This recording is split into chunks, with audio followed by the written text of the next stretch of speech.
ആ വാനന്മാര് നിന്നെ തിരിച്ചറിഞ്ഞ് പിടികൂടി നമുക്ക് തന്നെ മാനക്കേട് ഉണ്ടാക്കിയോ? ഒന്നുകിൽ സീതയെ തിരിച്ചേൽപ്പിക്കുക, അതല്ലെങ്കിൽ യുദ്ധത്തിനായിട്ട് ഒരുങ്ങി വരിക. ലങ്കാപുരിയെയും രാക്ഷസ സൈന്യത്തെയും ഒക്കെ ശരങ്ങളെ കൊണ്ട് തകർത്ത് എൻ്റെ ഉള്ളിലുള്ള ക്രോധത്തെ ഞാൻ ശാന്തമാക്കും. വാനരന്മാരുടെ സംഖ്യ 67 കോടിയാണ്. രാമരാമേതി രാമേതി ജപിച്ചുകൊണ്ടാമയം വേറിട്ട് സാധിക്ക മോക്ഷവും. നീ മനുഷ്യരെ ഭക്ഷിക്കുന്ന രാക്ഷസനായിട്ട് ഭൂമിയിൽ ജീവിക്കാൻ ഇടവരും. ശരിക്കും ഉള്ളില് രാവണന് ആ വാനര സൈന്യത്തോട് ബഹുമാനം തോന്നി. രാമന്റെ ആ മുഖം പോരില് രാമനെ കൊന്ന് ഞാൻ കൊണ്ടുവന്നതാണ്. ആപദാമപഹർത്താരം ദാതാരം സർവസമ്പദാം ലോകാഭിരാമം ശ്രീരാമം ഭൂയോ ഭൂയോ നമാമ്യഹം. ആത്മാരാമം.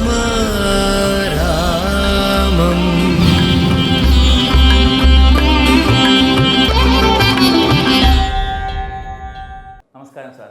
നമസ്തേ സാർ, അങ്ങ് ജനജീവിക്കും പ്രേക്ഷകർക്കും വേണ്ടി അധ്യാത്മരാമായണത്തെ അധികരിച്ച് ഭഗവാൻ ശ്രീരാമചന്ദ്രൻ്റെ കഥ പറഞ്ഞു തരുന്നത് നമ്മളിപ്പോൾ യുദ്ധകാണ്ഡത്തിൻ്റെ ഏതാണ്ട് 1-ാം ഭാഗം കഴിഞ്ഞ് ഇതിപ്പോൾ 3-ാമത്തെ ഭാഗത്തിലേക്കാണ് നമ്മൾ കടക്കുന്നത്. ഇതിൽ രാവണ ശുക സംവാദം മുതൽ ഏതാണ്ട് വജ്രദംഷ്ടവധം വരെയുള്ള ഭാഗങ്ങളാണ്. ആ ഭാഗം അങ്ങ് ജനജീവിയുടെ പ്രേക്ഷകർക്ക് വേണ്ടി ഒന്ന് വിശദീകരിക്കാമോ? തീർച്ചയായിട്ടും. നമുക്ക് രാവണ ശുക സംവാദത്തിൽ നിന്ന് തുടങ്ങേണ്ടത്. അപ്പോൾ രാമൻ പറഞ്ഞത് കേട്ട് അപ്പോൾ തന്നെ രാമനോട് നമസ്കരിച്ച് യാത്ര പറഞ്ഞ് ശുകൻ നേരെ രാവണ സന്നിധിയിലെത്തി നമസ്കരിച്ച് കാര്യങ്ങൾ പറഞ്ഞു, എന്താണ് യഥാർത്ഥത്തിൽ സംഭവിച്ചത്. അപ്പോൾ ശുകനെ കണ്ടപ്പോൾ രാവണൻ ചോദിച്ചു, എന്തു പറ്റി, എന്താ നിൻ്റെ മുഖം വല്ലാതിരിക്കുന്നത്, നീ തിരിച്ചു വരാൻ എന്താ ഇത്ര താമസിച്ചത്, ആ വാനന്മാര് നിന്നെ തിരിച്ചറിഞ്ഞ് പിടികൂടി നമുക്ക് തന്നെ മാനക്കേട് ഉണ്ടാക്കിയോ, എന്താ സംഭവം? അപ്പോൾ രാവണൻ്റെ ചോദ്യങ്ങൾ കേട്ടപ്പോൾ ശുകൻ പറഞ്ഞു, അവരെന്നെ കണ്ടുപിടിച്ചു, എന്നെ നിഗ്രഹിക്കാൻ ഒരുങ്ങി, രാമ രാമ രക്ഷിക്കണേ എന്ന് ഞാൻ ദീനമായിട്ട് കരഞ്ഞു നിലവിളിച്ചത് കൊണ്ട് രക്ഷപ്പെട്ടു. ദൂതൻ വധാർഹനല്ല, അതുകൊണ്ട് വിട്ടയക്കണം എന്ന് രാമൻ പറഞ്ഞതുകൊണ്ട്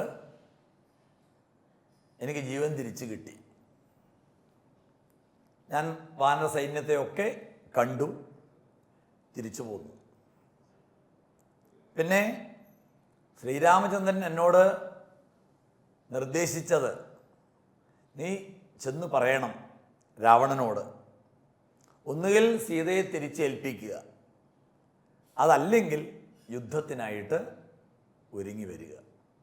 രണ്ടും ഒരുപോലെയാണ്, പക്ഷേ ഏതെങ്കിലും ഒന്ന് ഉടനെ ചെയ്യണം.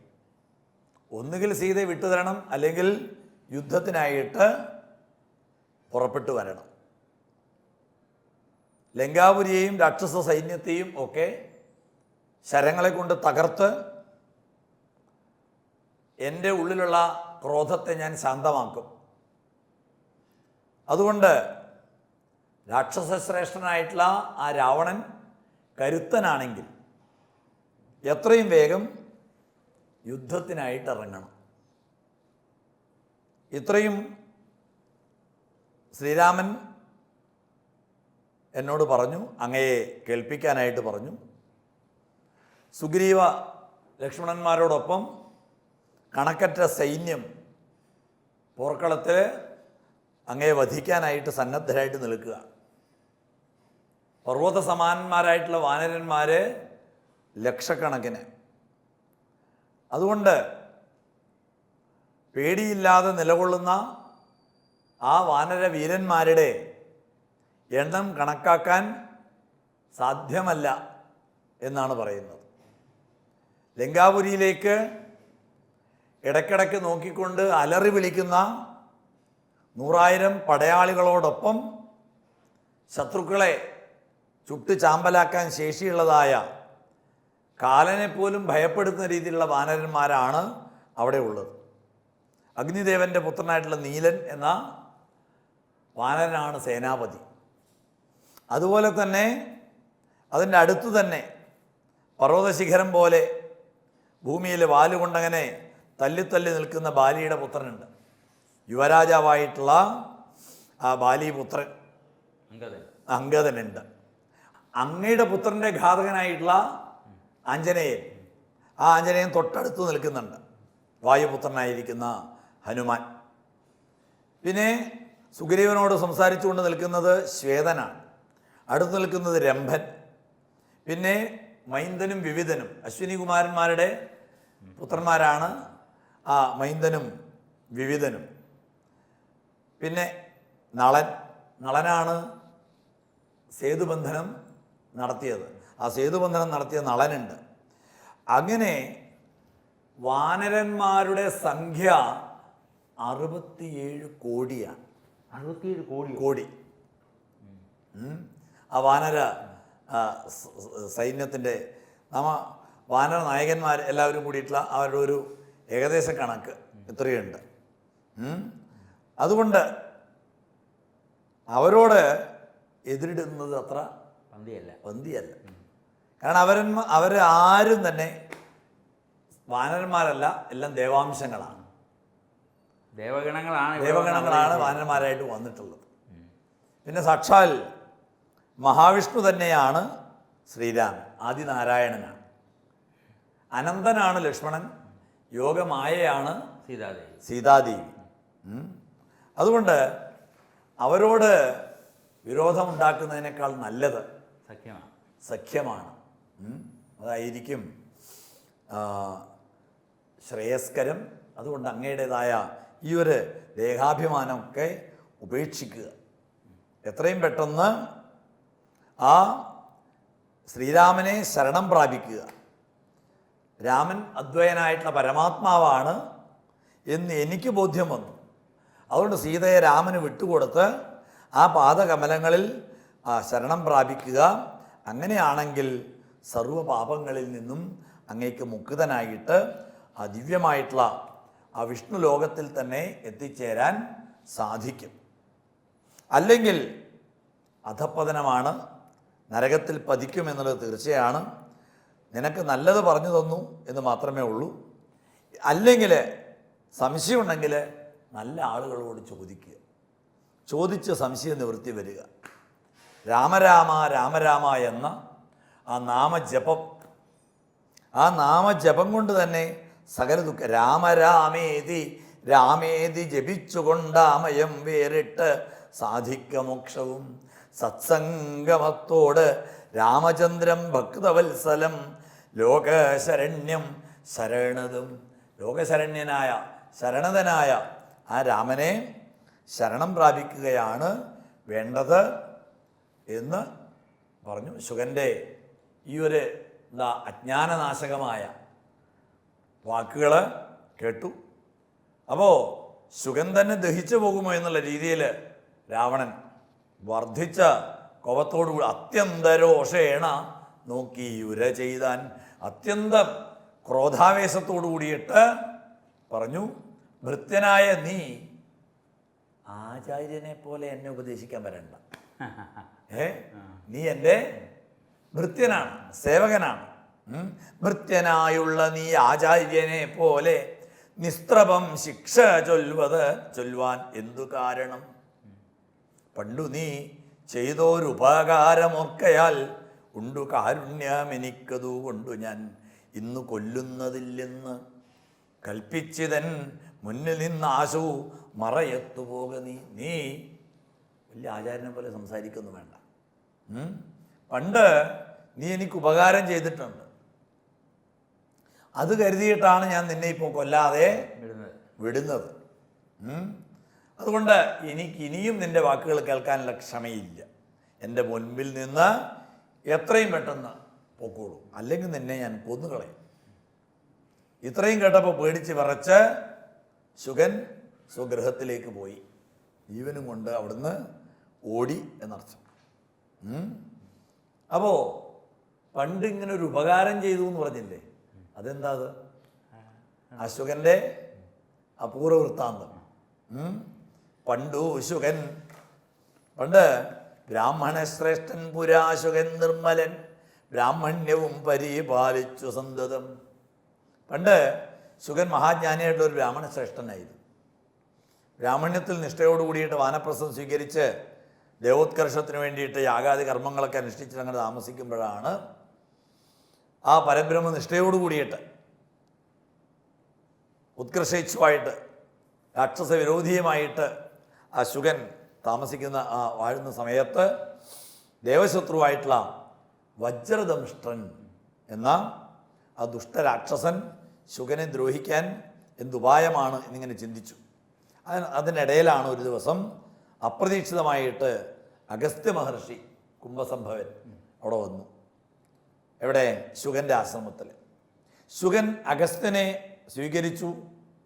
ശുകൻ ഭക്ഷണത്തിന് ക്ഷണിച്ചു.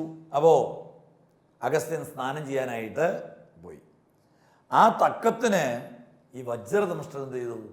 അഗസ്ത്യൻ്റെ രൂപം സ്വീകരിച്ചിട്ട് വന്നു.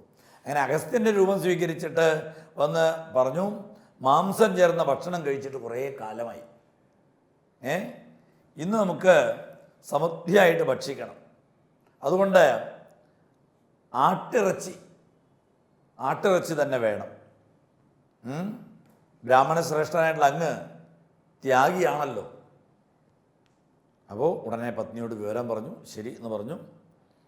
അപ്പോൾ ശുകപത്നി ശരി സമ്മതിച്ചു. അതിനിടയിൽ വജ്രദംഷ്ട്രൻ എന്ത് ചെയ്തു? മായ കൊണ്ട് ശുകപത്നിയുടെ വേഷം ധരിച്ചു. ശുകപത്നിയുടെ വേഷം ധരിച്ചു. ശുകൻ്റെ മനസ്സിൽ വിഭ്രാന്തി ഉളവാക്കി. വജ്രദംഷ്ട്രൻ അഗസ്ത്യനെ മനുഷ്യമാംസം വിളമ്പി കൊടുത്തിട്ട് മറന്നു. ഇതിനായിരുന്നു ഉദ്ദേശം. അപ്പോൾ മനുഷ്യമാംസമാണ് വിളമ്പിയത് എന്ന് ആർക്ക് മനസ്സിലായി? അഗസ്ത്യന് മനസ്സിലായി. അഗസ്ത്യന് മനസ്സിലായി. അപ്പം തന്നെ ശപിച്ചു, എൻ്റെ തപശക്തി കൊണ്ടിതാ നീ മനുഷ്യരെ ഭക്ഷിക്കുന്ന രാക്ഷസനായിട്ട് ഭൂമിയിൽ ജീവിക്കാൻ ഇടവരും. അപ്പം തന്നെ ശുകൻ അത്ഭുതപ്പെട്ടു. എന്താ ഇതിൻ്റെ കാരണം? മാംസഭക്ഷണം വേണമെന്ന് ആവശ്യപ്പെട്ടത് മറ്റാരുമല്ല. മാംസം വിളമ്പിയതിന് കോപിച്ചിട്ട് എന്തിനാണ് എന്നെ ശപിച്ചത്? അപ്പോൾ പറഞ്ഞു, എന്താണ് പറഞ്ഞത്? സംഭവിച്ചതൊക്കെ ഒന്ന് പറയൂ, കേൾക്കട്ടെ. അങ്ങ് കുളിക്കാൻ പോയി, ഇടയ്ക്ക് വെച്ച് തിരിച്ചു വന്ന് എന്നോട് പറഞ്ഞു മാംസക്കറി വേണം ഭക്ഷണത്തിന് എന്ന് അങ്ങ് പറഞ്ഞതനുസരിച്ചാണ് ഞാൻ ഈ ഒരുക്കങ്ങളൊക്കെ ചെയ്തത്. അപ്പോൾ മഹർഷി ഞെട്ടി. ഒന്ന് അല്പനേരം ധ്യാനത്തിൽ മുഴുകി. അപ്പോൾ ഉൾക്കണ്ണുകൊണ്ട് വജ്രദംഷ്ട്രൻ വന്നതും ചതിച്ചതും എല്ലാം ആർക്ക് മനസ്സിലായി? അഗസ്ത്യ മഹർഷിക്ക് ജ്ഞാനദൃഷ്ടി കൊണ്ട് മനസ്സിലായി. പശ്ചാത്താപ പരവശനായി. അഗസ്ത്യൻ പറഞ്ഞു, ഞാൻ വഞ്ചിക്കപ്പെട്ടു. രാക്ഷസന്മാരാണ് ഇത് ചെയ്തത്. ഞാനും ഇവിടെ വിഡ്ഢിയായിപ്പോയി. പിന്നെ വിധിയെ തടുക്കാൻ സാധ്യമല്ല. എൻ്റെ വാക്ക് ഒരിക്കലും അസത്യമാകാൻ പാടില്ല. നീ സത്യനിഷ്ഠനാണ്. നിനക്ക് ഭാവിയിൽ നന്മയുണ്ടാകും. ഞാൻ നിനക്ക് ശാപമോക്ഷം തരാം. രാവണൻ ശ്രീരാമൻ്റെ ഭാര്യയെ തട്ടിക്കൊണ്ടുവന്ന് ഉദ്യാനത്തിൽ പാർപ്പിക്കും. അന്ന് നീ രാവണൻ്റെ ഭൃത്യനാവും. രാവണന് നിന്നോട് പ്രത്യേക പ്രീതി ഉണ്ടാവും. ശ്രീരാമൻ എപ്പോഴാണോ വാനര പടയുമായിട്ട് ലങ്ക വളഞ്ഞ് ഇരിക്കുന്നത്, ആ സമയത്ത് രാവണൻ വസ്തുസ്ഥിതികൾ അറിഞ്ഞു വരാനായിട്ട് നിന്നെ പറഞ്ഞേക്കും. അന്ന് നീ ചെന്ന് ആരെ ശരണം പ്രാപിക്കും? ശ്രീരാമനെ അതിനോടുകൂടി നമസ്കരിക്കും. പിന്നീട് വിശേഷങ്ങളൊക്കെ രാവണനോട് ചെന്ന് പറയും. കൂട്ടത്തിൽ രാവണനെ ആത്മതത്വം ഉപദേശിക്കുന്നതോടുകൂടി നീ ദേവന്മാർക്ക് പ്രിയപ്പെട്ടവനായിട്ട് മാറും. അതോടുകൂടി രാക്ഷസഭാവങ്ങൾ വിട്ടൊഴിഞ്ഞ് ബ്രാഹ്മണഭാവം നിനക്ക് തിരിച്ചു കിട്ടും. ഇത്രയും പറഞ്ഞ് അഗസ്ത്യ മഹർഷി അനുഗ്രഹിച്ച് അവിടുന്ന് യാത്രയായി. അപ്പോൾ ചാരനായിട്ടുള്ള ശുകൻ പോയല്ലോ. അപ്പോൾ ഇതൊരു ഇടയിൽ വന്ന ശുകൻ്റെ പൂർവ്വവൃത്താന്തമാണ് മാത്രമാണ്. അത് കഴിഞ്ഞു.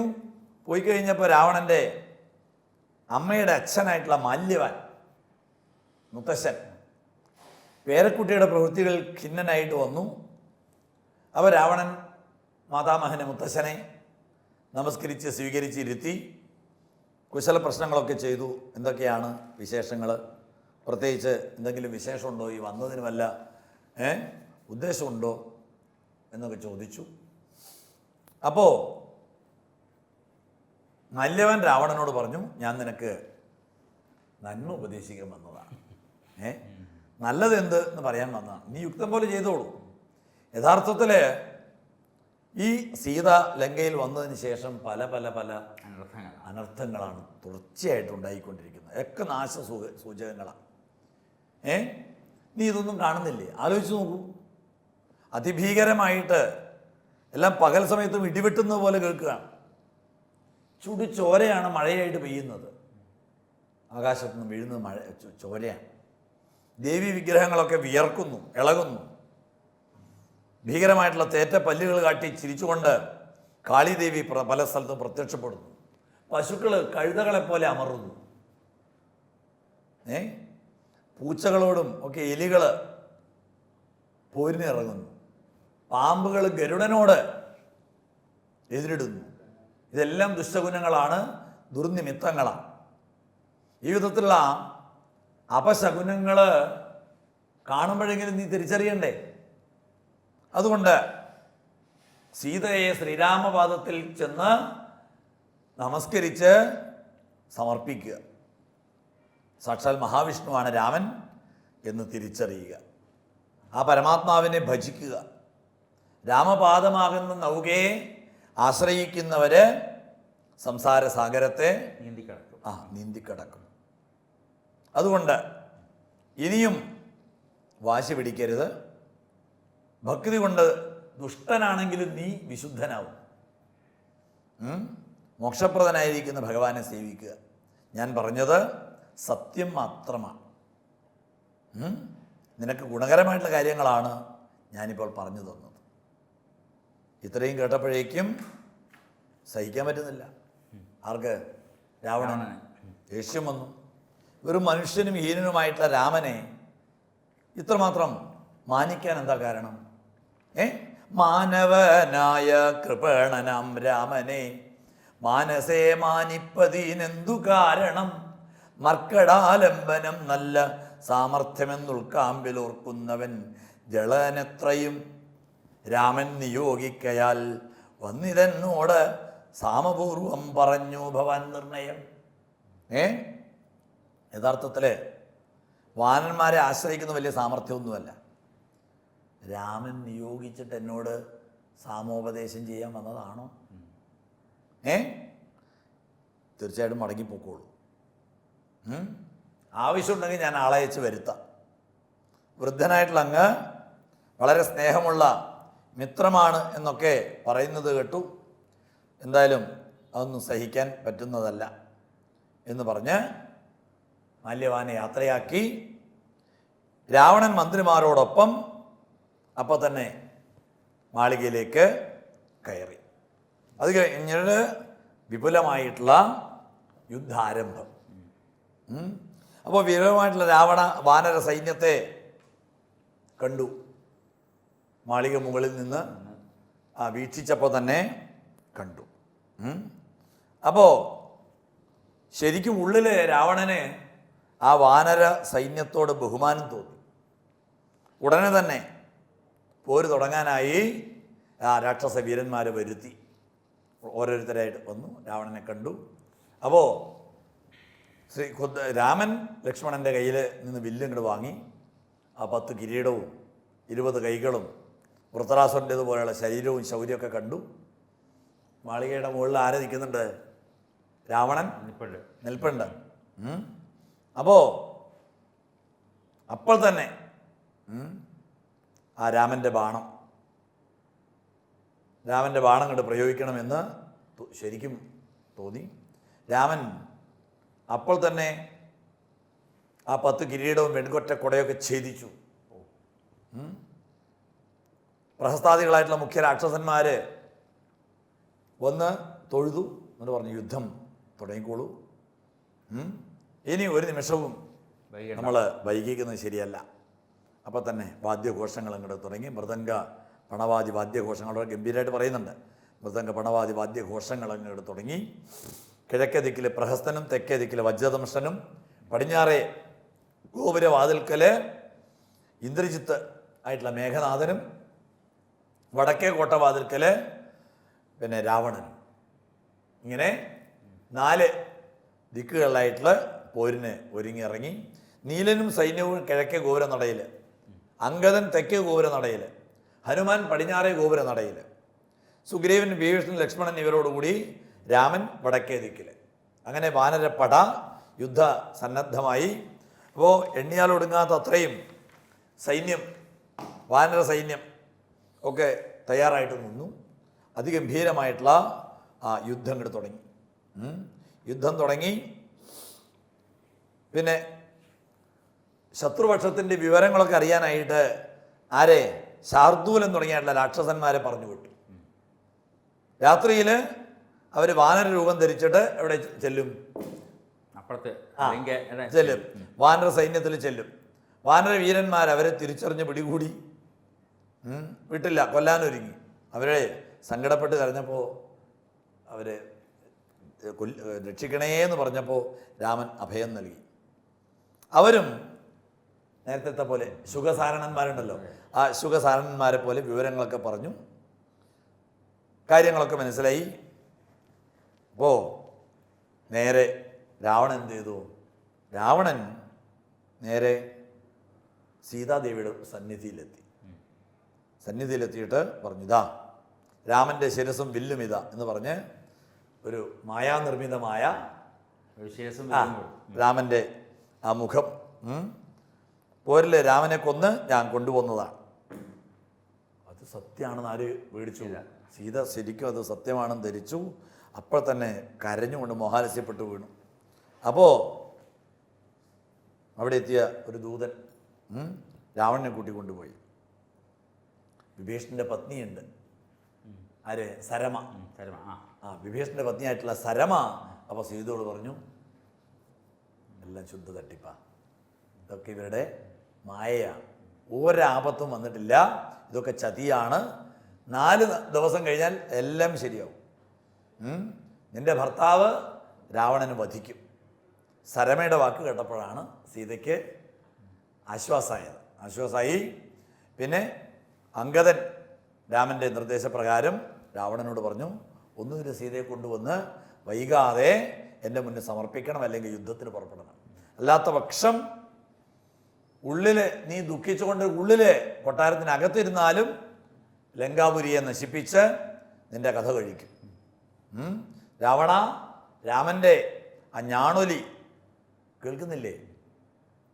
അപ്പോൾ രാവണൻ അംഗദനെ കൊല്ലാനായിട്ട് രാക്ഷസന്മാരോട് പറഞ്ഞു. രാക്ഷസന്മാർ അംഗദനെ അപ്പം തന്നെ ചെന്ന് പിടിച്ചു. പിടിച്ചവരെയൊക്കെ അംഗദൻ അപ്പം തന്നെ കൊന്ന് വലിച്ചെറിഞ്ഞു, ഒട്ടു താമസമില്ലാതെ. എന്നിട്ട് ആ മാളികയും തകർത്ത് നേരെ ശ്രീരാമൻ്റെ മുന്നിലെത്തി വിവരങ്ങളൊക്കെ പറഞ്ഞു. അപ്പോഴേക്കും സുഷേണൻ, കുമുദൻ, നളൻ, ഗജൻ, ഗവയൻ, ഗവാക്ഷൻ, ഹനുമാൻ എല്ലാവരും ഉണ്ട്. എല്ലാവരും ആ കിടങ്ങുകളൊക്കെ ഇങ്ങോട്ട് തട്ടി തകർത്ത് നിരപ്പാക്കി അതിഘോരമായിട്ടുള്ള ആ യുദ്ധം. അപ്പം ഇന്ദ്രാദികളായിട്ടുള്ള ദേവന്മാർ, കിന്നരന്മാർ എല്ലാവരും ആകാശത്തിലങ്ങനെ നിറഞ്ഞു നിൽക്കുകയാണ്. എന്തിന്? രാമരാവണ യുദ്ധം കാണാൻ. കാരണം രാമരാവണ യുദ്ധത്തിന് തുല്യം ലോകത്തിലെ രാമരാവണ യുദ്ധം മാത്രം. രാമരാവണയോർ യുദ്ധം രാമരാവണയോരിവ എന്നാണ്. അനന്വയം എന്ന് പറയില്ലേ, അനുപമം, ഉപമിക്കാൻ വേറെ ഇല്ല. പിന്നെ ഇന്ദ്രജിത്ത് അംഗദനോട് എതിരിട്ടു.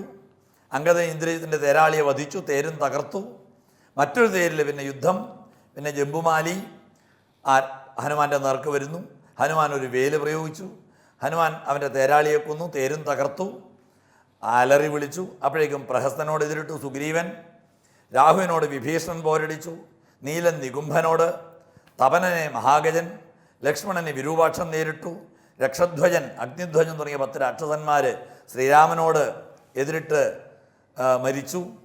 അംഗദനോട് പോരാടി പരാജയപ്പെട്ട ഇന്ദ്രൻ പിന്നീട് ഇന്ദ്രജിത്ത് മായാ പ്രയോഗങ്ങളൊക്കെ പലതരത്തിൽ അങ്ങോട്ട് നടത്താൻ തുടങ്ങി. അപ്പോഴേക്കും സൂര്യാസ്തമയം. സൂര്യൻ അസ്തമിച്ചു. ഇന്ദ്രജിത്ത് നാഗാസ്ത്രം പ്രയോഗിച്ചു. നാഗാസ്ത്രം പ്രയോഗിച്ച രാമലക്ഷ്മണന്മാരെയും വാനന്മാരെയൊക്കെ മൂർച്ഛിതരാക്കി. അങ്ങനെ വിജയഭേരി മുഴക്കിക്കൊണ്ട് നരന്മാരെയും വാനരന്മാരെയും ഒക്കെ ഞാൻ ജയിച്ചു എന്ന് വീമ്പും പറഞ്ഞുകൊണ്ട് ലങ്കാപുരിയിലേക്ക്.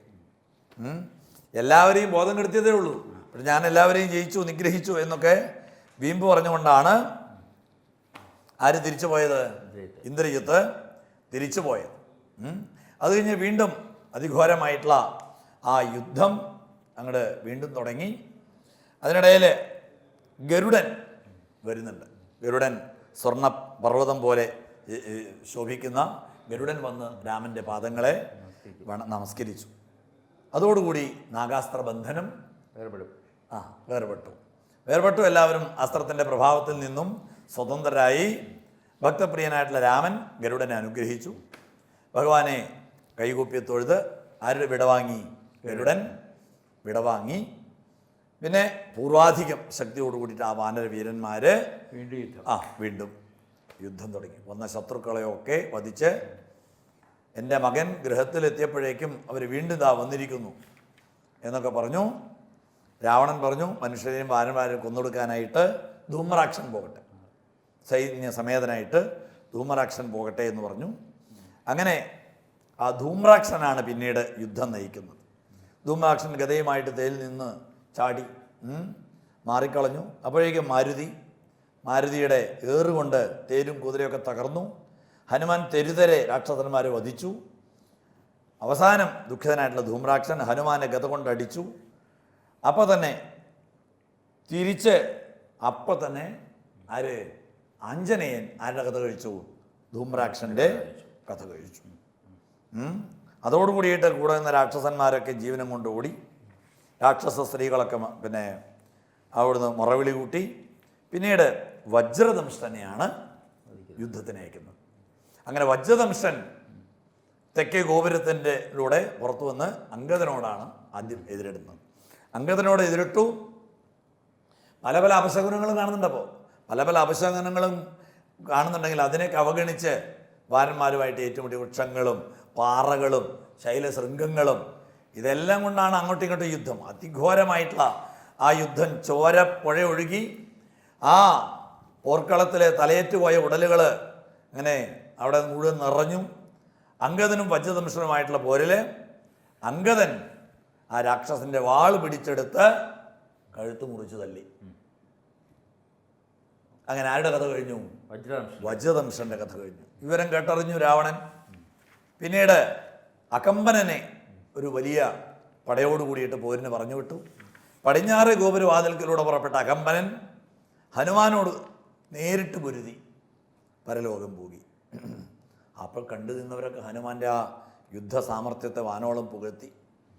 അപ്പോഴേക്കും ശരിക്കും ആർക്ക് പേടി തോന്നി? രാവണന് ശരിക്കും പേടി തോന്നി. അപ്പോൾ ആ രാവണൻ തൻ്റെ സൈന്യങ്ങൾക്കിടയിൽ ഇറങ്ങി നടന്നു. അപ്പോൾ എവിടെയും രാമേശ്വരം മുതൽ പിന്നെ സേതുവിലും സുവേല പർവ്വതത്തിലും ഉദ്യാനത്തിലൊക്കെ ആര് നിറഞ്ഞു നിൽക്കുക? നേരത്തെ പറഞ്ഞ 67 കോടി വാനരന്മാർ നിറഞ്ഞു നിൽക്കുകയാണ്. ഉടനെ പ്രഹസ്തനെ കൂട്ടിക്കൊണ്ടുവരാൻ പറഞ്ഞു. ഉടനെ തന്നെ പ്രഹസ്തൻ രാജസന്നിധിയിലെത്തി. നീ അറിഞ്ഞല്ലോ അപ്പോൾ പടക്കിറങ്ങുന്ന രാക്ഷസ വീരന്മാരെ ഒക്കെ ആ വാനരന്മാർ കൊന്നു മുടിക്കുകയാണ്. ഇനിയിപ്പോൾ നീയോ അനുജനോ ഞാനോ ആരാണ് പോകേണ്ടതെന്ന് മാത്രമേ ഉള്ളൂ ചർച്ച. അപ്പോൾ പ്രഹസ്തൻ പറഞ്ഞു ഞാൻ തന്നെ പോകാം എന്ന് പറഞ്ഞു. അങ്ങനെ 4 അംഗ പടയെയും വരുത്തി മന്ത്രിമാരായിട്ടുള്ള 4 പേരെയും ഒക്കെ ഉൾപ്പെടുത്തി. അങ്ങനെ ആ പ്രഹസ്തൻ, കുംഭകൻ, മഹാനാഥൻ, ദുർമുഖൻ, പിന്നെ ഇന്ദ്രശത്രുവായിട്ടുള്ള സമുന്നതൻ ഇവരോടുകൂടി സൈന്യസമേതനായിട്ട് പുറപ്പെട്ടു.